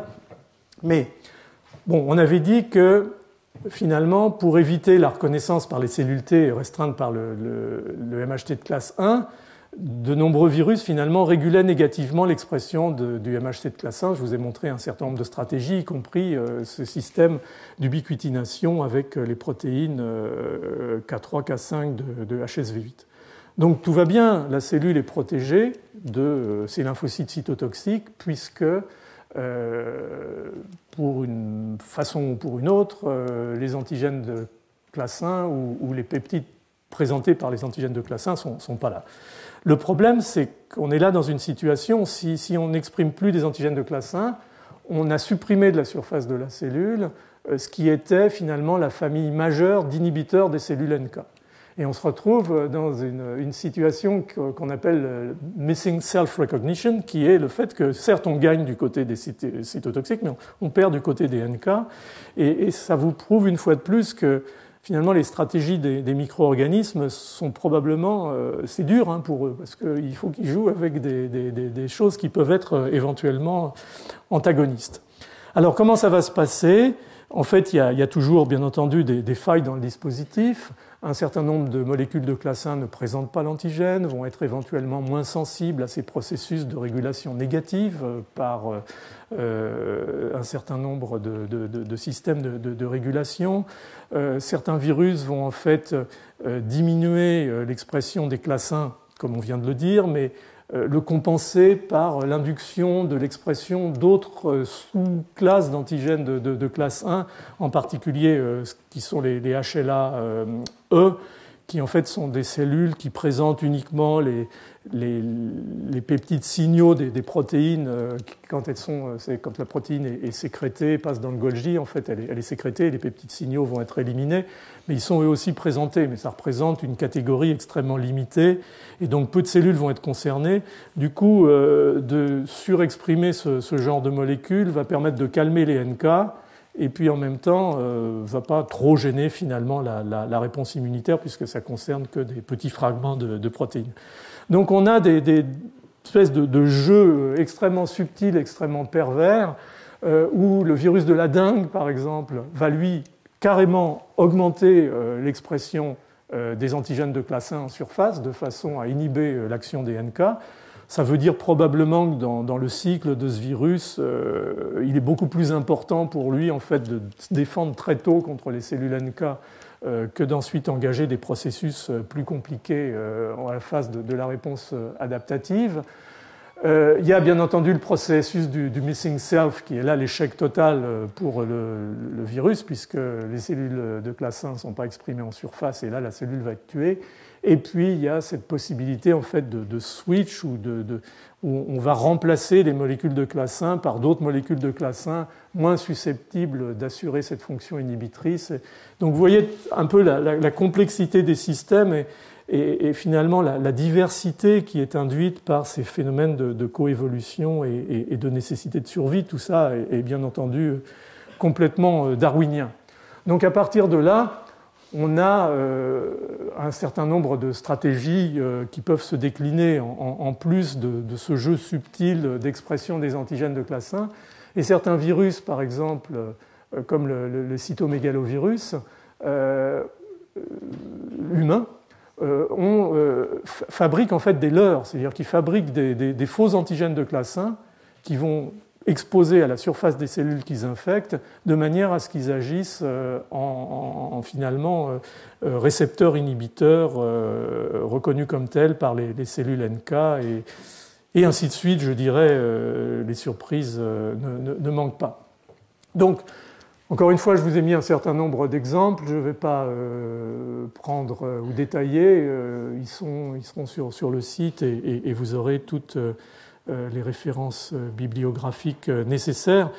Une seule chose à rajouter peut-être parmi les stratégies, c'est qu'il y a des virus qui emploient des stratégies finalement assez simples et brutales. Par exemple, le virus de la grippe, lui, il infecte les cellules NK. Il aime bien les cellules NK, il rentre dedans et il se replique dans les cellules NK, ce qui vous donne aussi une autre façon finalement pour un virus de traiter le problème, peut-être un peu moins subtil, mais en tout cas ça a l'air efficace. Alors, ça, je vais vous en parler finalement assez rapidement parce que c'est absolument impossible de rentrer dans les détails, dans la mesure où il semble qu'une énorme partie de la stratégie des virus pour se défendre contre le système immunitaire se joue vraiment sur la capacité de rompre le processus de perception de ces virus, et en particulier la capacité de fabriquer de l'interféron de type 1 qui, comme je vous l'ai dit, est vraiment la molécule essentielle. Et en fait, Cette diapositive et les suivantes sont simplement pour vous dire que il n'y a pas quasiment d'étapes. Vous reconnaissez les tolls, TLR2, TLR4, vous reconnaissez les tolls endosomaux, TLR3, TLR7, TLR9. Il n'y a pas une étape dans ces différents systèmes au niveau des assemblages précoces des systèmes qui permettent le démarrage de la signalisation, au niveau des étapes plus tardives, déjà à ces stades intermédiaires, voire un petit peu plus tardivement encore, qui soient affectés sous une forme ou sous une autre par un effecteur viral et que ces effecteurs viraux soit dégradent ces molécules, soit s'associent à ces molécules et en empêchent la fonction. Toutes les stratégies sont finalement bonnes à prendre. Et on a la même situation pour tout ce qui concerne les systèmes de perception intracellulaires. On découvre de plus en plus de molécules virales qui altèrent les fonctions de RIG, les fonctions des senseurs de l'ADN et qui, en fait, sous une forme ou sous une autre, à un stade ou à un autre, bloquent cette signalisation qui, pour beaucoup, converge, bien entendu, vers la fabrication, l'expression de cytokines pro-inflammatoires et anti-inflammatoires. Je voudrais juste vous montrer un exemple pour personnaliser un petit peu le propos. Le virus de l'hépatite C, par exemple, code pour une sérine protéase, donc vraiment une protéine qui hydrolyse des substrats dans la cellule infectée, qui s'appelle NS3. Et en fait, je vous parlais de cette, finalement, l'activation de RIG par l'ARN double brin viral va amener à l'activation de cette protéine MAVS qui va s'associer à la membrane de la mitochondrie et finalement mettre en place une plateforme de signalisation qui, par l'intermédiaire de cette molécule STING du Golgi, va amener à l'activation de la voie d'expression IRF3, IRF7 qui donne lieu à la production d'interférons de type 1. Et en fait, cette molécule NS3 du virus de l'hépatite C va carrément hydrolyser le domaine de la protéine MAV qui lui permet de s'associer à la mitochondrie. Donc va empêcher la protéine MAV de venir former cette plateforme de signalisation qui va amener à la cascade d'événements pour la production des interférons de type 1. Donc vous voyez un petit peu, encore une fois, la spécificité et la sophistication de ces systèmes. Il y a d'autres exemples, mais je trouvais que celui-là valait vraiment le détour. Et au-delà, même au niveau de la transcription, on va avoir encore des effecteurs viraux qui vont interrompre au niveau transcriptionnel, au niveau épigénétique, l'activation de ces gènes. Et ce qui est intéressant, j'en avais parlé dans mon première leçon sur les bactéries, et on peut reprendre le problème aussi pour les virus. Plusieurs de ces virus ont vraiment permis ce qu'on appelle des breakthroughs, c'est-à-dire des changements brutaux dans la compréhension de certains processus.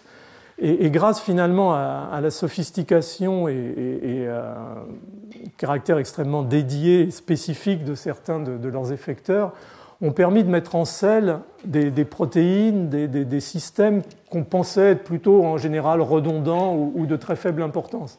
Par exemple, le virus de la vaccine, cette protéine A52R, s'associe avec ce qu'on appelle interleukin 1 receptor associated kinase 2, IRAK2, qu'on pensait être une molécule relativement redondante et peu importante dans le déclenchement de la réponse innée inflammatoire. Et en fait, c'est grâce à cette molécule que les auteurs ont pu montrer qu'en réalité, IRAK2 était très important. En fait, c'était un peu logique en aval de IRAK1 dans le processus de déclenchement de la réponse à interféron gamma type 1. Et sur cette base-là, d'autres auteurs ont fait une souris knockout pour IRAK2 et ont pu effectivement montrer que IRAK2 n'était pas du tout une molécule redondante et qu'elle jouait un rôle important dans la réponse. Donc, rôle finalement de ces effecteurs viraux dans l'orientation de la science. Même chose pour cette protéine K7R du virus de la vaccine qui a permis de mettre en selle ces protéines à deadbox DDX3 en particulier. Même chose avec le virus influenza qui a permis de montrer, c'est le travail de Veit Hornung à Bonn il y a quelques années. Maintenant, ça a été publié dans Science en 2006, montrant qu'en fait, l'effet inhibiteur de RIG1 par une molécule qui s'appelle NS1 chez le virus influenza a permis de montrer en fait que l'agoniste de RIG1 était l'ARN simple brun et non pas l'ARN double brun comme tout le monde le pensait auparavant. Donc un vrai rôle en dehors des aspects médicaux, je dirais, dans l'approche scientifique et la validation du rôle d'un certain nombre de molécules qu'on pensait antérieurement redondantes ou une réorientation de la connaissance. Vous me direz qu'on peut vivre et dormir tranquillement sans savoir que c'est plutôt l'ARN simple brun que l'ARN double brun qui active RIG1, mais bon, il y a des gens que ça empêche de dormir. Alors, les virus antagonisent les réponses immunitaires innées. Je vous en ai déjà parlé. Finalement, tout ce dont je viens de vous parler là vient à dire qu'une grosse partie de la stratégie des virus va être, en tapant en particulier sur ces voies de signalisation à plusieurs niveaux, d'empêcher la production ou l'action des interférons de type 1. Et donc il va y avoir pas mal de stratégies, l'inhibition de la transcription des gènes, la séquestration de molécules dans les circuits de signalisation, le clivage protéolytique des facteurs, la dégradation par le protéasome de certains composés. On a finalement ce qu'on appelle dans le domaine un vrai circuit de l'interféron de type 1, depuis la reconnaissance jusqu'à finalement à l'action de cet interféron, qui va prêter le flanc en réalité à des stratégies inhibitrices.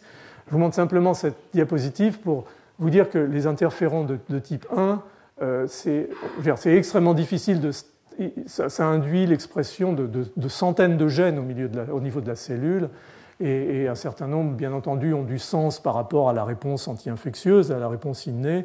D'autres sont parfois pas aussi évidents que cela.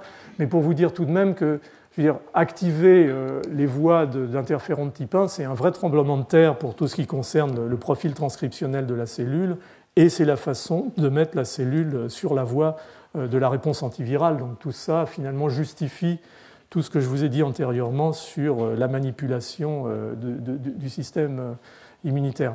Alors, parmi les données relativement récentes là-dessus, par rapport à ce que je vous ai dit sur les voies de signalisation, et en particulier les voies de perception de l'extérieur ou du cytosol, un des éléments le plus récent, c'est en fait le fait que ces virus sont capables, soit eux-mêmes, soit le plus souvent par l'intermédiaire des systèmes de modification post-transcriptionnelle des protéines, d'inactiver ces protéines de régulation des voies de signalisation, en particulier, encore une fois, de l'interféron de type 1. Ça va être bien sûr l'utilisation du système de l'ubiquitination, mais aussi de plus en plus émergent des systèmes parallèles comme le système SUMO, ISG15, ATG6, qui est aux confins de ces systèmes de cascade avec un enzyme E1, E2, E3 et de l'autophagie.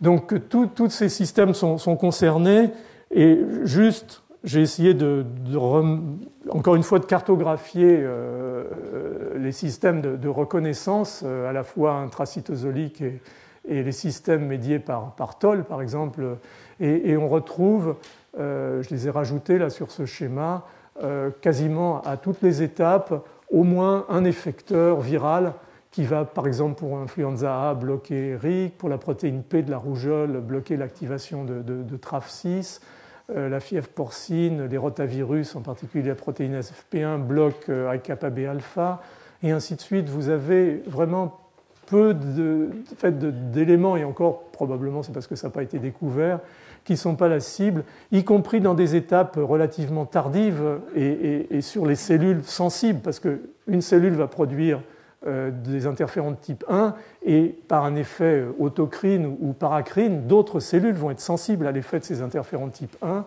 et vous voyez qu'on peut là aussi cartographier des effecteurs viraux qui vont bloquer par exemple STAT1 et STAT2 qui sont le système de transmission du signal du récepteur IFNAR dont je vous ai parlé, et puis un certain nombre de systèmes d'aval qui vont réguler la transcription de ces gènes dépendants de l'interféron de type 1, et vous retrouvez même des vieilles connaissances, hein, ça, je vous ai parlé de méta-effecteurs, certains vont aller taper encore une fois à d'autres étapes de la voie de signalisation. Donc, simplement, regardez juste l'image, tout ça, c'est toutes les étapes de signalisation et la liste en fait, des effecteurs viraux qui sont susceptibles, sous une forme ou sous une autre, par un mécanisme d'action ou par un autre, d'antagoniser les voies de signalisation qui mènent à l'expression des interférons de type 1. C'est un système absolument phénoménal de concentration de tir, je dirais, sur des nœuds tout à fait importants de la signalisation. Et ça s'applique tout autant pour les systèmes de reconnaissance intracellulaire. Encore une fois, vous aurez les documents, mais gardez plus l'image générale. Donc, une fois qu'on a dit ça, on peut être un peu frustré parce qu'on a une espèce d'efflorescence de modèles in vitro dans lesquels ces effecteurs viraux ont été démontrés capables d'inhiber ces voies de signalisation qui amènent à la production d'interférons de type 1. Malheureusement, les modèles in vivo dans lesquels ces systèmes sont validés sont rares. Ça ne veut pas dire que ce qui a été montré in vitro n'est pas valable, ça veut simplement dire que souvent ça n'a pas été validé. Et il commence à y avoir pas mal de modèles, y compris avec des virus très, très méchants, où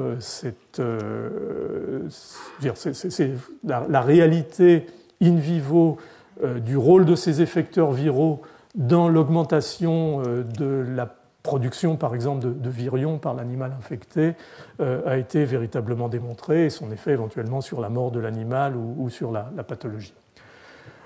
Avant-dernier modèle, et là on peut aller très vite parce qu'on a déjà dit tellement de choses que ça va vous paraître tout à fait évident. Je ne vous surprendrai pas en vous disant que les virus sont aussi capables de modifier la présentation des antigènes maintenant par les cellules présentatrices professionnelles, en particulier par les cellules dendritiques, hein, qui vont informer les lymphocytes T, CD4 et les amener à faire leurs fonctions auxiliaires. Et le système ici est différent dans la mesure où on n'est plus dans des antigènes qu'on appelle endogènes, c'est-à-dire des protéines virales présentes dans le cytosol, dégradées par le protéasome, amenées par TAP dans le réticulum, présentées par les classes 1 ou chargées sur les classes 1 puis présentées en surface au CD8. On est dans un système d'antigènes exogènes, c'est-à-dire d'antigènes qui sont introduits par la voie classique de l'endocytose, en particulier de l'endocytose médiée par les récepteurs à clatrine, et qui vont, par des voies d'endocytose classiques, venir être chargées sur les molécules de classe 2, qui vont être elles-mêmes, bien entendu, reroutées sur la surface de la cellule pour être présentées aux cellules CD4+. Donc on est là dans un système déjà d'emblée compartimentalisé et où on va finalement fonctionner non plus par transport du cytosol au réticulum, mais par fusion successive de compartiments qui vont amener finalement ces peptides dégradés par les enzymes lysosomales en fait, dans les compartiments qui possèdent ces antigènes de classe 2. Et donc tout ça, ce n'est pas une surprise si je vous dis que les virus ont appris aussi à bloquer cette présentation par les classes 2, en inhibant les antigènes de classe 2 dans leur expression en surface, dans leur recyclage, en interférant avec les voies de l'endocytose, en inhibant l'expression telle qu'elle peut être induite par l'interféron. Encore une fois, on peut reprendre et cartographier sur ce cycle de présentation par les cellules présentatrices professionnelles comme les dendritiques et y voir un certain nombre d'effecteurs. Je terminerai en 2 minutes sur, disons, les nouveautés parmi les nouveautés dans ces processus de régulation et les nouveaux concepts dans le contrôle finalement de l'immunité par les virus et en particulier cette notion de micro-ARN. Vous savez qu'on connaît maintenant parmi les mécanismes de régulation d'expression de gènes un système particulier qui correspond à ce qu'on appelle les micro-ARN. Ce sont des petits ARN qui sont codés par notre génome, par le génome des mammifères, de petite taille, ils font environ 23-25 nucléotides, et qui sont finalement exportés, processés par cette enzyme qui s'appelle Dicer, et qui vont aller s'hybrider avec les ARN messagers, avec des ARN messagers homologues, pour lesquels cette nécessité de micro-ARN est indispensable pour la régulation, et former ce système finalement qu'on appelle RISC ici, qui est un système de RNA Inducing Silencing Complex, c'est-à-dire qu'en fait, cet hybride entre le micro-ARN processé et l'ARN messager va être dégradé, et donc l'activité traductionnelle, bien entendu, va s'arrêter. Donc ça, c'est un système général qui a été montré initialement chez les plantes, qui est maintenant connu très largement chez les mammifères. Et finalement, il est presque pas surprenant à la limite qu'en 2004, le groupe de Thomas Tuchel ait montré que même des virus produisaient leur propre micro-ARN et que ces micro-ARN finalement pouvaient jouer un rôle régulateur. Alors quand on prend le site de Mirbase, qui est le site de référence pour la mise à jour finalement des micro-ARN identifiés, on trouve environ 200 micro-ARN d'origine virale. L'immense majorité en fait sont des virus à ADN qui se repliquent dans le noyau, herpès virus, alpha, bêta, gamma. Il y en a par exemple 7 identifiés pour herpès virus simplex 1, 35 pour le BV, et au-delà des herpès, 2 pour les polyomavirus. Donc, curieusement, il semble que ce soit quelque chose qui soit très largement restreint aux virus ADN qui se repliquent essentiellement dans le noyau, comme les herpès virus. Par exemple, il n'y a pas de micro-ARN produits par les virus à ARN jusqu'à présent. Bon, tout le monde en voulait, on n'en a pas eu, et malgré ce qu'on appelle maintenant le deep sequencing, c'est-à-dire vraiment d'aller séquencer le dernier des ARN de la cellule, on n'a pas trouvé dans les cellules infectées par des virus ARN des micro-ARN. Et curieusement, des virus, je vous ai montré le cycle du virus de la vaccine, qui est un cycle essentiellement cytoplasmique la semaine dernière, dans ces phénomènes de régulation, de jeu avec les microtubules et l'actine. Ces virus qui restent cytoplasmiques, bien qu'étant des virus à ADN double brin, ne font pas de micro-ARN. Donc il y a quelque chose qui est restreint au noyau et qui est probablement lié au fait qu'il faut qu'il y ait cette enzyme DROCHA qui permet en fait la maturation initiale. Et comme cette enzyme est nucléaire, il est fort probable que seuls les virus qui sont dans le noyau et qui ont la capacité de pirater la fonction enzymatique de DROCHA dans le noyau ont pu développer ce type de stratégie. Donc c'est quelque chose qui est tout à fait passionnant, mais qui correspond quand même à une classe de virus tout à fait essentielle, puisqu'on est en train de parler là d'herpès virus, et d'emblée, on se met à rêver que tous ces mécanismes extrêmement mal compris de latence puissent être en partie liés à l'expression dans la phase de latence de ces virus de micro-ARN qui permettraient de réguler par exemple négativement leur replication. Donc on a de plus en plus d'exemples de ces micro-ARN dans une fonction d'inhibition de l'immunité à médiation cellulaire, dans des ciblages des inducteurs de l'apoptose et des régulateurs du cycle cellulaire, où le virus du sarcome de Kaposi, une fois de plus, est en vedette.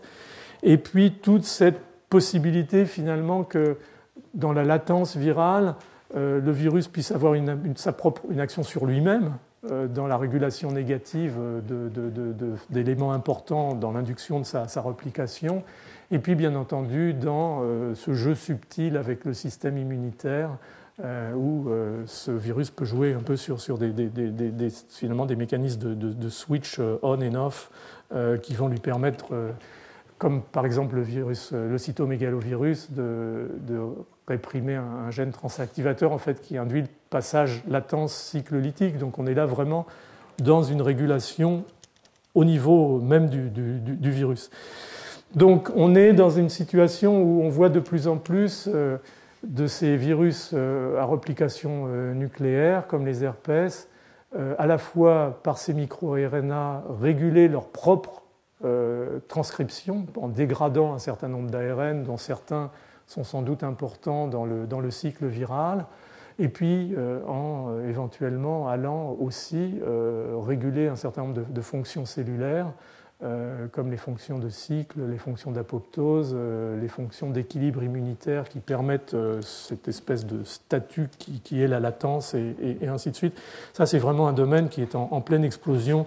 Puis tout le monde adore les micro-RNA parce que c'est nouveau, parce que c'est intéressant à aller chercher et parce qu'à chaque fois qu'on en tire un, finalement, en gros, on gagne. Donc ça fait des belles publications pour l'instant.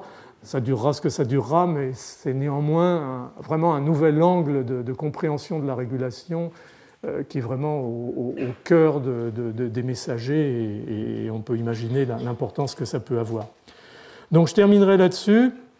Simplement pour dire, en gros, je vous avais fait un peu ce schéma d'activation. On reste dans l'immunité innée, de la voie de NF-κB, de la voie des MAP kinases.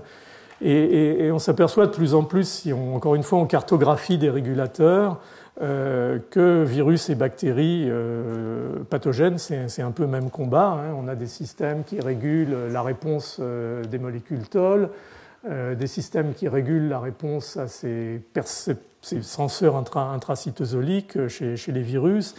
Et puis on peut rajouter immédiatement à côté de ça une couche de régulateurs viraux comme les protéases de chlamydia qui vont dégrader les facteurs de transcription comme NF-κB au même titre que certains effecteurs de vaccines, les effecteurs de Shigel dont je vous ai parlé qui bloquent la voie des MAP kinases, d'autres effecteurs qui bloquent l'ubiquitination de la phosphorylation, donc l'ubiquitination de IκB, et qui sont donc des molécules anti-inflammatoires. Enfin, si on additionne toutes ces données virales et bactériennes, et encore une fois, je ne vous ai pas parlé des parasites, mais encore que les systèmes soient un petit peu différents généralement, on est vraiment dans un foisonnement de systèmes de régulation qui est à la fois passionnant, qui a expliqué ces dernières années énormément de notre interface avec le monde microbien, en tout cas le monde microbien infectieux comme les virus, les bactéries pathogènes, mais qui à terme aussi représente des espoirs dans le développement de nouvelles approches ciblées contre ces effecteurs ou utilisant les cibles de ces effecteurs comme des cibles possibles pour des médicaments qui mimeraient en fait les fonctions de ces effecteurs. Et moi, je pousse beaucoup, en particulier l'industrie pharmaceutique, à s'intéresser à tous ces systèmes de régulation parce que je pense que c'est une source d'innovation en matière d'agents anti-infectieux, d'agents immunorégulateurs, d'agents immunosuppresseurs, d'agents anti-inflammatoires qui est finalement quasiment insondable en termes de richesse. Le problème, c'est que c'est un petit peu en amont. On aime bien dans l'industrie avoir déjà des produits à un stade avancé avant de mettre les choses dans les étapes suivantes de développement. Il faut trouver un peu quelque part un nouveau système ou de nouveau paradigme pour finalement combler un peu ce gap entre cette recherche, je dirais, ultra fondamentale qui apporte des informations tout à fait pertinentes et puis la possibilité de mettre un certain nombre de ces données dans le pipeline, éventuellement de développement thérapeutique ou vaccinaux. Donc voilà en gros ce que je voulais vous dire sur l'immunomanipulation par les virus. Je suis désolé, c'est très compliqué, mais c'est compliqué pour moi aussi, hein, rassurez-vous, et pas que pour moi d'ailleurs. J'ai essayé de vous décanter un certain nombre de choses. Voilà. Au moins vous avez compris que c'est compliqué, c'est déjà peut-être un progrès. Donc je vous remercie pour votre attention.